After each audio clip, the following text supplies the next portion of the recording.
Bill worked for a company that makes bricks. Bill is not his name, but I call him Bill so I remember what company it was, what he was with and what story this is.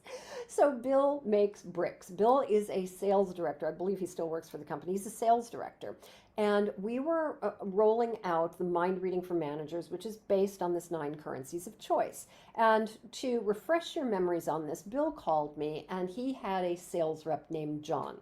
And he was complaining that John wasn't hitting his targets. And I said, well, what targets does he have? He said, well, he needs to do 5 client visits and 100 outbound phone calls. That's what he is being measured on. I said, okay, well, at the end of the day, isn't he measured on the amount of bricks that he sells? And Bill says, well, yes, of course. I said, well, how many bricks, how much in dollar terms in bricks is John selling? And Bill says, oh, he's selling about $120,000 a month. I said, okay, and what's his target in terms of dollar amount? He goes, $100,000 a month. Now, I'm a failed accountant. I was terrible at accounting, despite the fact that I was trained with KPMG. I was terrible. Detail's not my thing. But even I know that the 120,000 that John was achieving is overachieving the goal of 100,000. But because Bill was not focusing on that, Bill was focusing on the tasks that were on his job description. So the tasks on John's job description were to do 5 client visits and 120 or 100 outbound phone calls on a monthly basis.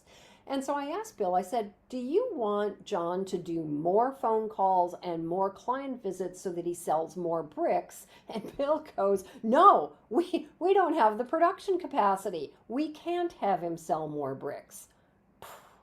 I mean, this is crazy making, isn't it? So he's overachieving the dollar amount, but he's not doing the tasks on his job description.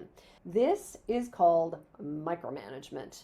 And task-based job descriptions encourage micromanagement and they discourage innovation, creativity, and ownership, the very things that we want from our employees. So how do we replace this? And what do we need to have in place in order to develop a hybrid work environment that works well? Outcome-based job descriptions.